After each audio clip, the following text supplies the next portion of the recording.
The man in cell 2B was a monster. Convicted of a string of brutal crimes, Marcus Thorne was the kind of inmate guards didn't turn their backs on. He was scheduled for execution in 1 week. So when he was found dead in his cell, no one shed a tear. The official report was simple: heart attack. Case closed. Except, for Detective Miles Corbin, something didn't feel right. Corbin had a sixth sense for things that were out of place, and this whole situation stank. He started at the prison, a grim fortress of steel and concrete. The warden, a man with eyes as cold as the prison bars, was dismissive. He was a heart attack waiting to happen, detective. Stress, bad diet, bad karma. Take your pick. We're all better off. But Corbin wasn't convinced. He reviewed the autopsy report. The coroner noted a tiny, almost invisible puncture mark on Thorne's neck, initially overlooked as a blemish. A heart attack doesn't leave a puncture wound. Corbin pulled Thorne's visitor logs. Only one person had visited him in the past month: a quiet, unassuming woman named Elena. She was listed as his cousin, but a background check revealed no familial connection. Corbin found her living in a small, tidy apartment on the other side of the city. When he showed her his badge, she didn't flinch. She invited him in and offered him tea, her hands steady, her gaze direct. "Marcus Thorne was not my cousin," she began, her voice calm. "He was the man who took my sister's life 10 years ago. He was never charged for it. The police said there wasn't enough evidence. But I knew. I always knew." Corbin listened, his cop instincts buzzing. Elena wasn't confessing to murder. She was telling a story of justice. She explained how she spent years studying obscure poisons, toxins that could mimic natural causes. She found one, a rare plant extract that induced cardiac arrest, leaving almost no trace. "I became a volunteer at the prison's library," she continued. "It gave me access. During my last visit, I brought him a book he'd requested. The corner of one page was coated with the toxin, sharpened to a fine point. He was a creature of habit. I knew he'd run his finger along the pages as he read." Corbin was stunned. It was the perfect crime, committed right under the noses of the entire prison system. A crime that left no evidence, no witnesses, and a victim no one would mourn. He looked at Elena, this ordinary woman who had orchestrated an extraordinary act of vengeance. "So, you're telling me you murdered a man on death row?" he asked, the question hanging heavy in the air. Elena met his gaze, a flicker of something unreadable in her eyes. "Detective," she said softly, "I'm telling you that my sister can finally rest in peace. Marcus Thorne's sentence was death. I just expedited the delivery." Corbin stood there, faced with a moral dilemma. He was a man of the law, sworn to uphold it. But was this a crime, or was it justice? He had no physical evidence, only her story, a story she could easily deny in court. He thought about the file on his desk, the one stamped "case closed." He thought about the monster in cell 2B and the sister who never got her day in court. He walked out of Elena's apartment, leaving the teacup untouched. Back in his car, he took one last look at her building, then started the engine and drove away. Some cases, he realized, are better left closed. Thanks for watching. If you were captivated by this story, make sure to hit that subscribe button and ring the bell so you never miss another one. See you next time. Several pages had been carefully hollowed out. Inside the carved-out space was a folded piece of paper, then another, and another, each one filled with tight, controlled handwriting. "They're not letters," Klein murmured as he read. "They're logs." The notes detailed daily routines inside death row: shift changes, meal delivery times, guard rotations, maintenance schedules. Every observation meticulously recorded over months. At first glance, it looked like obsession, a bored man mapping his world. But then the tone changed. The later entries weren't just observations. They were warnings. Someone is testing the routine. There are gaps they don't see. If they find this, it's already too late. Klein felt a chill crawl up his spine. Death row was supposed to be predictable by design. Predictability prevented chaos. But predictability could also be exploited. Anyone who learned the rhythm of the place could find moments when no one was truly watching. Moments when rules bent.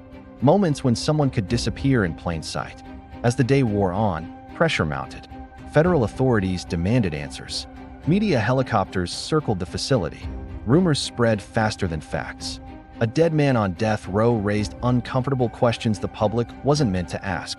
Was Marcus Hale silenced? Or had he been trying to silence someone else? The answer seemed to arrive that evening.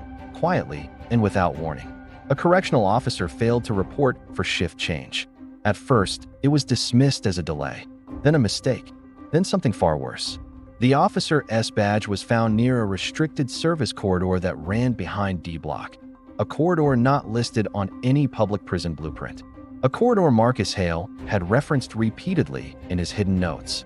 Klein stared at the badge in his hand, its surface smeared with dust and something darker. "What isn't on the map?" he asked the warden.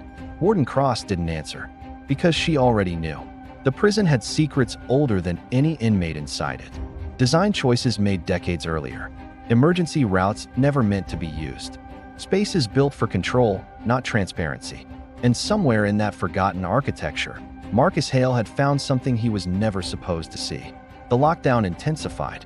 Inmates screamed from behind steel doors, demanding answers no one would give.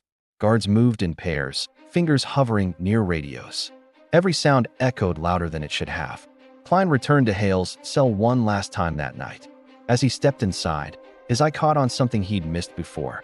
A faint scratch on the wall near the ventilation grate, barely visible unless the light hit it just right.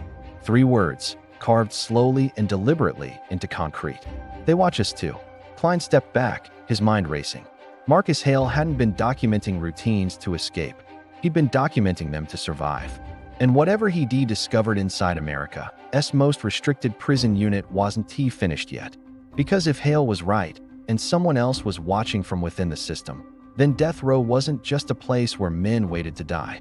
It was a place where the truth had learned how to hide. And when investigators forced open the sealed service corridor an hour later, what they found inside changed the case forever. Hey everyone, and welcome back to the channel. Today, we re-diving into a story that peels back the layers of a place most of us only see in movies, a maximum security prison. It's a tale of secrets, surveillance, and a conspiracy lurking just behind the concrete walls. It all starts with Detective Aaron Klein, standing at the entrance to a forgotten service corridor in D Block, home to death row. The air is thick with the smell of rust and dust. This corridor isn't on any modern blueprint. It was sealed off decades ago, or so they thought. As officers sweep the passage, they find something chilling. A hidden camera, not part of the official prison system, aimed right at the death row cells. Someone was watching the watchers, operating in the shadows of the prison itself. The mystery deepens with the disappearance of a correctional officer, Daniel Ruiz. He was a model guard, by the book, with a perfect record. But here's the twist. Ruiz was on maintenance escort duty just before an inmate named Marcus Hale died. Maintenance duty, the one job that grants access to sealed-off corridors. It seems Ruiz wasn't just walking the halls. He was part of a hidden network. As federal investigators start swarming the prison, Detective Klein turns his attention to the dead inmate's journal. Hale's last entries are frantic, a stark contrast to his usual calm writing. He wrote, "Ruiz is not alone. They trade favors. Routine isn't protection. It's camouflage." One line, underlined 3 times, sends a shiver down the spine. Death row is quieter when someone wants it that way. Hale knew he was in danger. He knew the system meant to protect him was being used against him. Klein starts digging into personnel files, looking for patterns. He finds them. Guards swapping shifts at odd times. Maintenance logs that don't match any actual work orders.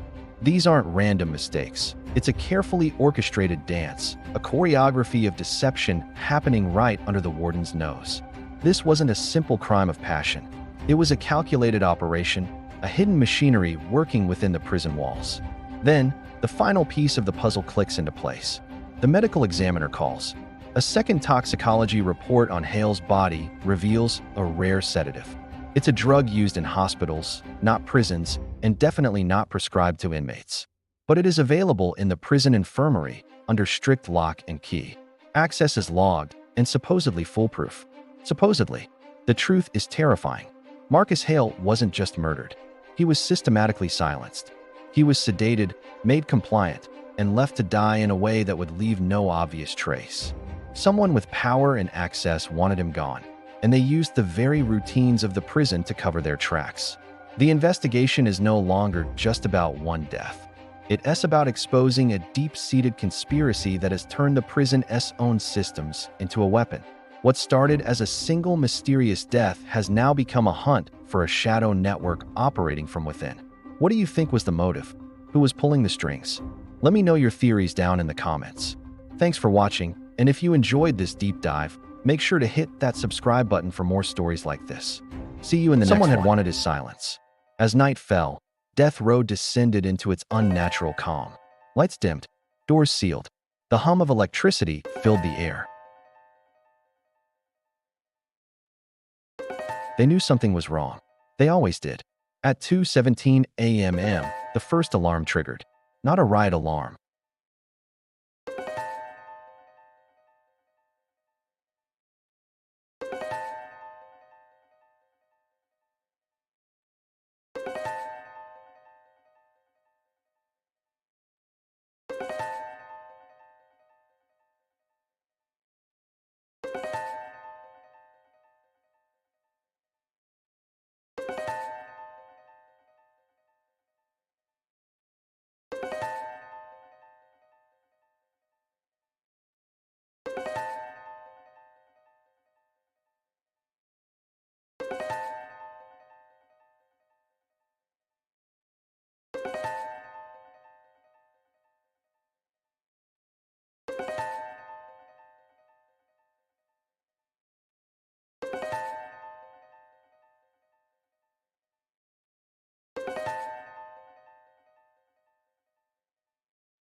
The first thing Detective Aaron Klein understood was that the prison was no longer the most dangerous thing in the room.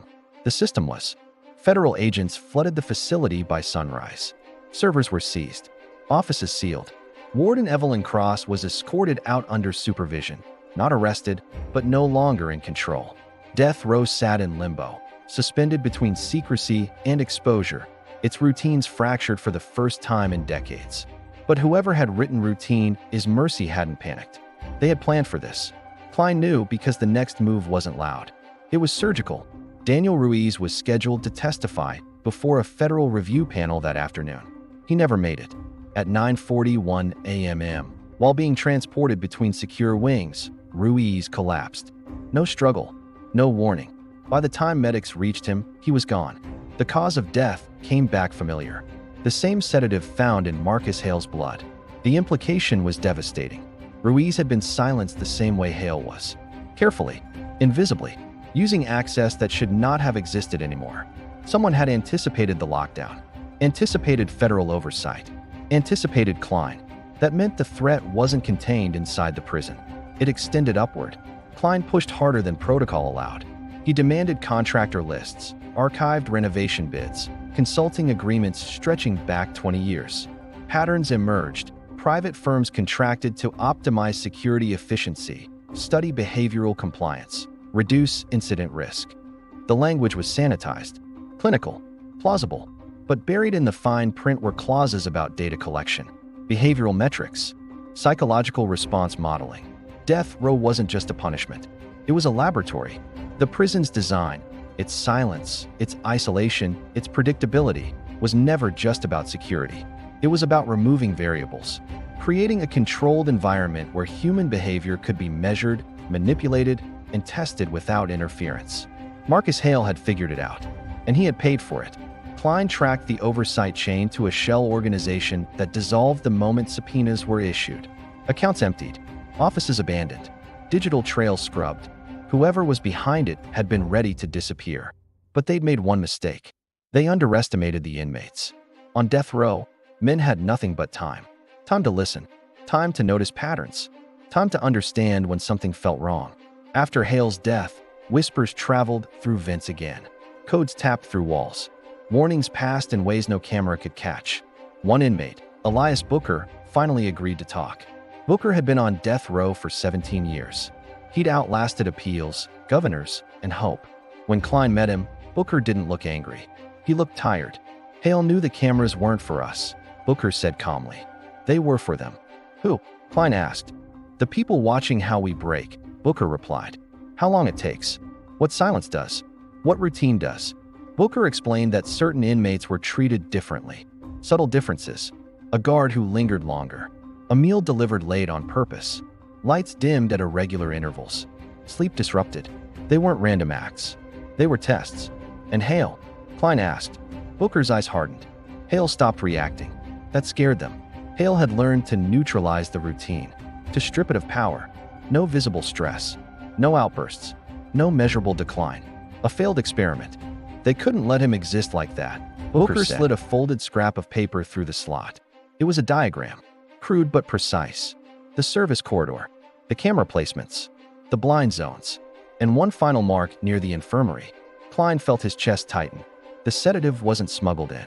It was administered during routine medical checks. The ultimate camouflage. Klein brought the evidence to federal prosecutors.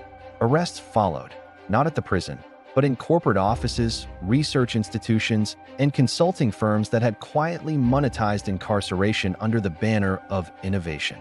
The story broke in fragments at first. Then all at once, public outrage exploded. Congressional hearings followed. Death row protocols were suspended nationwide pending review. Facilities once praised for control were exposed for secrecy. Warden Cross testified for 6 hours. She denied knowledge of the experiments, but admitted something worse. She had ignored the signs. The system rewarded stability, she said, and punished disruption. Hale disrupted it. Klein stood in the gallery, knowing the truth sat somewhere between negligence and complicity. Systems didn't need villains. They only needed people willing to look away. In the end, no one was convicted of murder. Too many hands. Too many layers. Too much plausible deniability. Marcus Hale's death was officially ruled a systemic failure.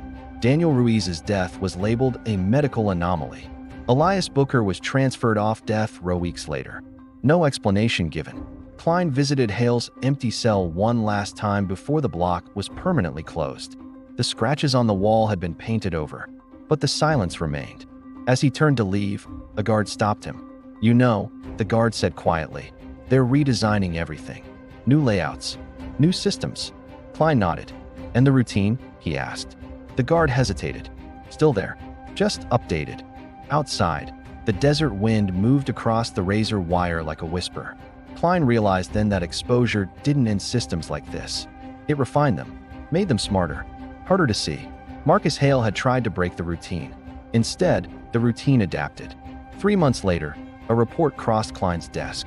An inmate in another high-security unit, different state, same design philosophy, had died quietly in his cell.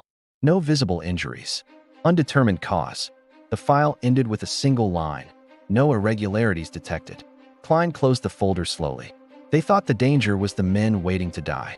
But the real threat had always been the design watching them do it. And if you think this story was intense, you're not ready for the next one. Hit subscribe so you don't miss it.